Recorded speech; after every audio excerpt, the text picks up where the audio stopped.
Penempatan dan perlindungan TKI seolah menjadi sorotan khusus berbagai kalangan. Dengan direvisinya Undang-Undang 39 tahun 2004 ini, seolah menjadi hal besar bagi legislatif, eksekutif, dan stakeholders yang terkait untuk memaksimalkan pelayanan, pembinaan, dan juga perlindungan TKI. Beberapa pasal dalam undang-undang ini masih menjadi perdebatan. Lalu, akankah undang-undang ini siap dikembalikan kepada legislatif? Dan sejauh mana kesiapan pemerintah dalam Undang-Undang Revisi 39 tahun 2004 ini? Untuk itu, mari kita simak dalam Labors in Frame bersama saya, Atsa Cahya.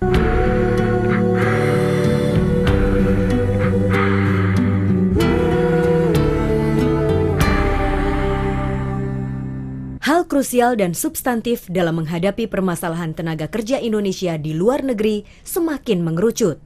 Dengan akan dikembalikannya daftar inventarisasi masalah ke lembaga legislatif, pemerintah dalam hal ini Kementerian Tenaga Kerja dan Transmigrasi dibantu oleh 17 kementerian dan lembaga maupun stakeholders akan menindaklanjuti draft revisi Undang-Undang 39 tahun 2004 yang diinisiasi oleh DPR. Segala hal telah dilakukan, baik itu pertemuan antar lembaga maupun dengan stakeholders. Koordinasi lintas sektoral antar swasta hingga pemerintah daerah di mana tempat para calon TKI berasal. Beberapa formula telah disiapkan untuk melayani penempatan dan perlindungan TKI di luar negeri, mulai dari pra-penempatan, masa penempatan, hingga pasca penempatan. Pasal-pasal dalam batang tubuh Undang-Undang 39 siap diubah, yang tujuannya mempersiapkan tenaga kerja luar negeri kita ke tempat yang layak, dengan perlindungan yang menyeluruh hingga pulang kembali ke tanah air. Halo Ibu. Halo Mbak Aca. Maaf sudah nunggu lama. Makasih loh udah nyempetin waktu buat ngobrol-ngobrol. Iya, gimana? Iya, lagi sibuk apa aja Ibu? Ya, pemerintah kan saat ini akan melakukan suatu perubahan-perubahan dan tentunya target dan kinerja di akhir tahun saat ini harus dikejar untuk memenuhi semua kebutuhan masyarakat yang berkaitan dengan khususnya di masalah ketenaga kerjaan. Iya. Jadi katanya lagi sibuk mengenai revisi undang-undang Ibu. Sampai saat ini kesiapan dari Kemenaker Trans mengenai revisi Undang-Undang 39 tahun 2004 itu sejauh mana Bu? Iya, memang revisi Undang-Undang 39 tahun 2004 ini perlu kita lakukan suatu peninjauan kembali, dan oleh karena itu ada beberapa hal yang sangat krusial yang harus dievaluasi kembali di dalam rangka melakukan penempatan dan perlindungan tenaga kerja Indonesia ke luar negeri yang lebih bermartabat. Pemerintah dalam hal ini Komisi 9 DPR RI telah mengajukan revisi rancangan undang-undang inisiatif dari DPR untuk melakukan perubahan di dalam Undang-Undang 39 tentang penempatan dan perlindungan TKI menjadi perlindungan pekerja Indonesia di luar negeri. Nah, tadi kan Ibu sempat bilang nih ada yang krusial. Ya. Kalau saya boleh tahu nih, substansi yang memang dianggap krusial itu apa aja sih Bu? Yang pertama, karena ini merupakan satu inisiatif dari DPR, tentunya kita mempelajari dari seluruh yang diajukan, pasal-pasal yang diajukan oleh DPR ini, kami melakukan suatu daftar inventarisasi masalah. Ternyata yang setelah kita membaca dan kita menelusuri serta kita melakukan eksplor di dalam rancangan undang-undang ini, maka terdapat 907 daftar inventarisasi masalah. Ini masalah TKI ini banyak banget kasusnya. Iya, kita tahu mungkin seperti kekerasan dan sebagainya. Nah, melihat hal-hal dan juga kekerasan ini, mulai dari yang namanya pra-penempatan, itu polanya itu seharusnya itu bagaimana sih Bu? Sebetulnya di dalam Undang-Undang 39 itu sudah diatur bagaimana mekanisme di dalam pra-penempatan, kemudian masa penempatan dan purna penempatan. Nah, oleh karena itu penempatan itu sendiri ini ada beberapa kategori penempatan. Penempatan yang dilakukan oleh private dengan private. Ini bisa dilakukan dan diakomodir oleh Undang-Undang 39. Kemudian ada penempatan yang dilakukan G2G, government to government. Yang ketiga, ini adalah penempatan oleh diri sendiri, khususnya kepada tenaga-tenaga yang sudah profesional. Kemudian ada yang melalui perusahaan, misalnya adanya perusahaan-perusahaan yang sudah global, katakanlah perusahaan-perusahaan minyak, itu biasanya memberikan kesempatan kepada grupnya untuk melakukan moving labor di antara perusahaan itu sendiri. Jadi ada 4 macam yang diakomodir di dalam melakukan penempatan tenaga kerja Indonesia di luar negeri. Bu, dari 128 pasal ini kan hanya ada 8 pasal yang memang membahas mengenai perlindungan. Menurut pandangan Ibu sendiri bagaimana? Kelihatannya bahwa di Undang-Undang 39 itu secara kuantitas memang jumlah pasal di dalam perlindungan itu sangat sedikit. Tetapi juga kita harus melihat bahwa persoalan yang sangat krusial adalah kebetulan tenaga-tenaga kerja Indonesia kita yang bekerja di luar negeri ini ada kaitannya dengan pendidikan dari tenaga kerja Indonesia itu yang sebagian besar itu adalah SD ke bawah. Nah, oleh karena itu pemerintah juga harus melakukan penyeimbangan di dalam perlindungan, di dalam penempatan. Maka kita harapkan dengan undang-undang yang baru ini mengenai perlindungan pekerja Indonesia di luar negeri bisa melindungi tanpa ada suatu diskriminasi di dalam jabatan kerja. Jadi perlindungan yang dimaksud sebaiknya memang perlindungan sejak dari daerah asal. Nah, oleh karena itu Kementerian Tenaga Kerja dan pemerintah yang telah ditunjuk, kami bersepakat untuk menyusun sebuah grand design penempatan dan perlindungan TKI ke luar negeri dengan menyesuaikan kebutuhan-kebutuhan dan regulasi yang terkait dengan negara penempatan. Ini yang menjadi persoalan bahwa undang-undang kita juga tidak mengakomodir secara komprehensif undang-undang yang berada pada masa mereka di negara penempatan. Ini kita makin seru aja. Mungkin Ya, Ibu bisa diminum kopinya, saya juga mau pesen kopi.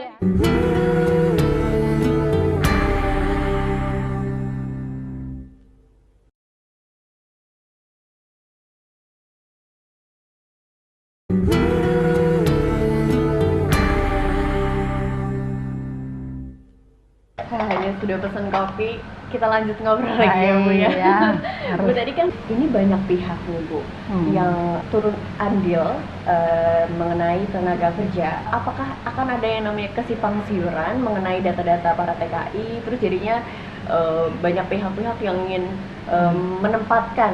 Memang di tahun 2011 Kementerian Tenaga Kerja dan Transmigrasi dan sebelumnya Bapak Menteri Tenaga Kerja Bapak Muhaimin Iskandar ini memang punya program yang ingin melakukan sebuah optimalisasi di dalam penempatan dan perlindungan TKI karena begitu banyak minat dari orang yang ingin bekerja ke luar negeri akhir-akhir ini. Maka kita melakukan suatu inventarisasi khususnya dalam rangka penempatan dan perlindungan tenaga kerja Indonesia ke luar negeri ini melalui keputusan Presiden nomor 15 tentang bagaimana mengevaluasi secara fundamental dengan tim terpadu yang dibentuk antara lain ada 17 kementerian dan lembaga. Mengapa demikian? Karena ini bukan satu-satunya Kementerian Tenaga Kerja yang mengurus walaupun dia statusnya adalah tenaga kerja. Karena Kementerian Tenaga Kerja tidak mampu mengurus paspor, tidak mampu mengurus KTP. Nah, oleh karena itu kantong-kantong tenaga kerja Indonesia yang bekerja di luar negeri ini kita khusus spesifik akan dilakukan suatu pemetaan yang lebih baik dan penataan yang lebih baik kepada tenaga kerja Indonesia yang ingin memilih bekerja ke luar negeri. Mbak Aca tahu bekerja itu ada 2 di dalam Undang-Undang 13. tentang ketenagakerjaan. Bekerja itu di dalam negeri dan di luar negeri. Oleh karena itu penempatan itu juga mengatur penempatan di dalam negeri dan penempatan di luar negeri. Nah, dari Undang-Undang 13 itulah makanya disusunlah Undang-Undang 39 bagaimana tenaga kerja Indonesia yang akan bekerja di luar negeri. Nah, saat ini sudah harus dilakukan revisi karena harus diharmonisasikan dengan undang-undang yang saat ini menjadi undang-undang dari masing-masing kementerian dan lembaga. Kami juga ingin menjelaskan bahwa keterkaitan misalnya dengan Kementerian Luar Negeri. Kementerian Luar Negeri ini sangat berperan karena bagaimana pada masa penempatan. Kemudian kita harus melakukan penerbitan paspor. Itu saat ini paspor itu sudah bisa dibuat di daerah, dan daerah debarkasi dan embarkasi itu sudah bisa dari daerah-daerah. Indonesia kan sangat luas. Oleh karena itu penataan ini harus ada juga terkait dengan keimigrasian yang dalam ini Kementerian Hukum dan HAM. Bagaimana dengan kesehatan? Mereka juga harus kita wajibkan, orang yang bekerja kan harus sehat. Nah, ini domainnya dari Kementerian Kesehatan. Kita berharap kalau ke depan rumah sakit di daerah ini sudah bisa melakukan fungsinya. Saat ini belum, Mbak Aca. Kalau untuk rekrutmennya sendiri itu mekanismenya sebenarnya bagaimana sih, Bu? Mekanisme daripada rekrutmen sebetulnya hampir sama dengan tenaga-tenaga kerja yang bekerja di dalam negeri. Yang pertama, dia harus tercatat di Dinas Tenaga Kerja setempat. Nah, oleh karena ini Dinas Tenaga Kerja saat ini menjadi unit di bawah pemerintah daerah. Oleh karena itu, maka kami di pusat ini atas instruksi Bapak Menteri, Bapak Muhaimin Iskandar, agar melakukan optimalisasi mendelegasikan kewenangan kepada daerah, khususnya Dinas Tenaga Kerja. Nah, sekarang ini kita sudah membangun melalui online. Jadi kepada pencari kerja, termasuk tenaga kerja yang akan bekerja di luar negeri, silahkan mengklik info kerja yang semua Dinas Tenaga Kerja di tahun 2012 ini sudah kita fasilitasi di 400 kabupaten kota. Kita tentunya pemerintah dalam hal ini Kementerian Luar Negeri, Kementerian Dalam Negeri, Kementerian Imigrasi dalam hal melakukan persiapan-persiapan dalam rangka pencatatan dan perlindungan ini tentunya harus mempunyai standar atau operasional dan prosedur yang sama sehingga bisa diakses dengan mudah, kemudian dengan murah dan tentunya akurasi datanya. Terima kasih nih informasinya. Sudah dikasih kesempatan ngobrol-ngobrol sama Ibu. Iya, saya terima kasih juga ada anak-anak muda yang ingin, jangan-jangan Mbak Aca ini pengen juga kerja ke luar negeri. Mudah-mudahan. Ya. Tapi harus dengan prosedur yang sangat benar ya, Bu ya. Betul, harus tidak memilih, tidak boleh ada diskriminasi dan harus disiapkan dari daerah, harus tahu persis informasi jabatan kerja yang akan kita tempati dan menyiapkan diri untuk memenuhi standar jabatan itu. Mengapa demikian? Karena mereka harus terlindungi dari jam kerja yang over. Baik, kalau gitu sebelum pamit kita habiskan dulu kopinya. Iya, silakan. Ya.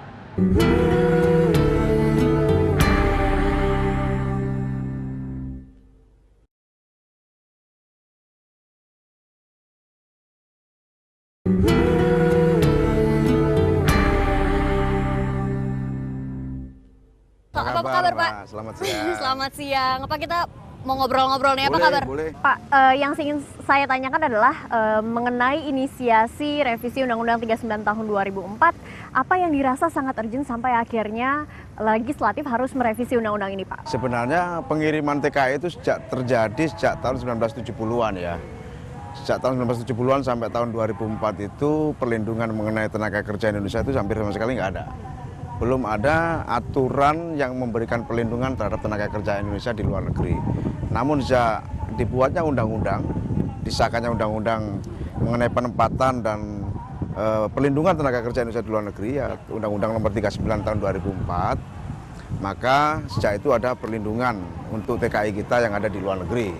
Namun dalam perjalanannya, persoalan TKI kita ini semakin membesar, semakin bervariasi, sehingga Undang-Undang 39 tahun 2004 itu tidak mampu lagi untuk menampung berbagai persoalan secara komprehensif. Pertama, ternyata setelah kita evaluasi, Undang-Undang 39 tahun 2004 itu lebih mengedepankan penempatan daripada perlindungan. Jadi pasal-pasalnya mengenai perlindungan hanya 8 pasal dari 109 pasal, sementara pasal tentang penempatan itu terdiri dari 66 pasal. Sehingga banyak orang mengatakan bahwa undang-undang ini seperti komoditisasi TKI. Nah, inilah yang menyebabkan Komisi 9 akhirnya mencoba untuk melakukan revisi. Nah, setelah kita evaluasi bersama di Komisi 9, saya sebagai Ketua Panja, banyak sekali persoalan. Ternyata undang-undang ini tidak memberikan kewenangan kepada pemerintah daerah. Sehingga tidak terjadi harmonisasi antara Undang-Undang 39 tahun 2004 dengan Undang-Undang 32 tahun 2004 tentang pemerintahan daerah. Nah, ini yang menyebabkan sekarang akhirnya terjadi kekacauan. Padahal kan pengiriman TKI itu kan dari daerah. Nah, sementara pemerintah daerah lepas tangan. Nah, terus kemudian ada tumpang tindih kewenangan. Jadi yang melakukan penempatan di Undang-Undang 39 tahun 2004 ini yang melakukan penempatan dan pelindungan itu ada 2 instansi. Instansi yang pertama adalah Kementerian Tenaga Kerja, instansi yang kedua adalah BNP 2 TKI. Kadang-kadang mereka terjadi tumpang tindih, tidak saling koordinasi, berebut kewenangan, setelah ada masalah baru mereka lempar batu sembunyi tangan gitu loh. Kalau ada masalah baru kemudian persoalan diberikan kepada TKI. Dan undang-undang ini tidak memberikan kepastian hukum. Semua pekerjaan perlindungan itu, hampir keseluruhan pekerjaan perlindungan diserahkan kepada swasta atau PPTKIS. Ya nggak mungkin lah swasta itu mau memberikan perlindungan semuanya gitu. Jadi ini yang salah. Pemerintah menempatkan tapi perlindungannya diserahkan kepada swasta. Nah, Pak, tadi Bapak sempat menyebutkan bahwa banyak sekali permasalahan. Nah, dari berbagai permasalahan yang ada mulai dari pra penempatan hingga purna penempatan, ini bagaimana yang harus disikapi oleh baik pemerintah dan juga yang lembaga yang lainnya, Pak? Ya kan sekarang ini kita terus terang aja memperbaiki kesisteman dalam undang-undang yang baru. Ya, tadi saya sampaikan bahwa berdasarkan Undang-Undang nomor 12 tahun 2011 tentang pembentukan peraturan perundang-undangan, bahwa Undang-Undang 39 ini bukan direvisi, tapi diganti baru. Judulnya pun baru dan sekarang sudah mau kita bikin pansus dan pansusnya sudah terbentuk, namanya Undang-Undang Perlindungan Pekerja Indonesia di Luar Negeri. Nah, perlindungan itu diberikan secara menyeluruh mulai dari pra penempatan dan pasca penempatan. Kemudian perlindungan terhadap kesejahteraan TKI juga ada. Di sini ada asuransi TKI. Asuransi TKI ada 2, ada di dalam negeri dan di luar negeri. Kemudian ada juga jaminan sosial buat TKI, kemudian kepastian pembiayaan. Kalau kemarin-kemarin ini terus terang aja, mohon maaf, kadang-kadang TKI pergi ke luar negeri, 6 bulan mereka nggak gajian, harus menanggung utang. Tapi sekarang ini ada di undang-undang ini kita sebutkan maksimal biaya TKI ke luar negeri itu yang ditanggung oleh TKI itu hanya maksimal 1 bulan gaji. Pembiayaan yang akan dibiayai oleh TKI adalah masalah paspor, kemudian pemeriksaan kesehatan dan psikologi, kemudian pembayaran premi asuransi di dalam negeri. Nah, nanti yang tiket pulang pergi dibiayai oleh pengguna, kemudian akomodasi selama pemberangkatan dibiayai oleh pengguna, untuk kemudian premi untuk asuransi di luar negeri akan dibiayai oleh pengguna. Kemudian pemerintah daerah diberikan kewenangan yang lebih besar. Rekrutmen, seleksi diserahkan kepada pemerintah daerah. Kemudian pendaftaran dan pendataan diserahkan kepada pemerintah daerah. Kemudian pendidikan dan pelatihan diserahkan kepada pemerintah daerah. Penyelesaian dokumen pun, paspor dan sebagainya diselesaikan di satu atap tadi di daerah. Dan TKI itu berangkat dari desa, kemudian berangkat ke luar negeri, di sana ketemu dengan perwakilan kita, dengan BNP 2 TKI yang ada di luar negeri, kemudian di situ menandatangani perjanjian kerja dengan pengguna, jadi penggunanya clear, pengguna datang ke perwakilan di luar negeri, kemudian TKI baru dibawa oleh pengguna. Kemudian di luar negeri pun akan kita buat shelter untuk pendidikan tambahan. Jadi saya kira ini menjadi suatu peluang yang bagus. Kalau dulu misalnya ada penampungan kita hilangkan. Jadi TKI itu berangkat dari desa, kemudian ke luar negeri, di sana Balik ditampung, lagi ke balik desa. lagi langsung ke desa. Tadi kan Bapak sempat bilang nih bahwa ada tumpang tindih antara dua kelembagaan. Ada kementerian dan juga ada BNP 2 TKI. Apa yang harus dikaji ulang dari fungsi kedua lembaga ini melihat dari sisi regulasinya? Jadi gini, ada regulator, ada operator, ada pengawasan, kan begitu. Jadi BNP 2 TKI kita serahkan kepada pengawasan, kita tugaskan kepada pengawasan, regulator tentunya pemerintah, Kementerian Tenaga Kerja, kemudian Kementerian Luar Negeri dan sebagainya. Pelaksananya bisa juga dari pemerintah. Jadi nanti yang akan melakukan pengiriman itu bisa dari PPTKIS, bisa swasta, juga bisa badan usaha milik negara. Kemudian di luar negeri, di situ ada garda untuk bantuan hukum dan juga perlindungan tenaga kerja akan dimotori oleh KBRI kita. Kemudian di situ juga akan kita bentuk atasnya ketenaga kerjaan, di mana atasnya ketenaga kerjaan ini nanti kita buat dalam undang-undang ini memiliki fungsi diplomatik sehingga bisa membantu setiap tenaga kerja yang memiliki permasalahan hukum. Terakhir Pak, harapannya kalau misalnya sampai akhirnya UU ini sudah direvisi, harapan Bapak seperti apa? Ya saya kira RUU ini harapan kita bersama, harapan rakyat Indonesia adalah mampu memperbaiki harkat dan martabat rakyat Indonesia dan bangsa kita secara keseluruhan. Karena terus terang aja jangan sampai kita keluar negeri ini sebagai TKI yang rendah, tapi kita keluar negeri adalah TKI yang terampil sehingga bisa mampu menjaga harkat dan martabat bangsa kita. Jadi saya kira. Kalau begitu terima kasih Pak atas waktunya Sama-sama. sudah berbincang-bincang. Ya, Bu, mari. Dan pemirsa, demikianlah perbincangan saya dengan Bapak Supriyatno. Maka dari itu berakhir sudah episode kita kali ini. Semoga bermanfaat dan dapat menjawab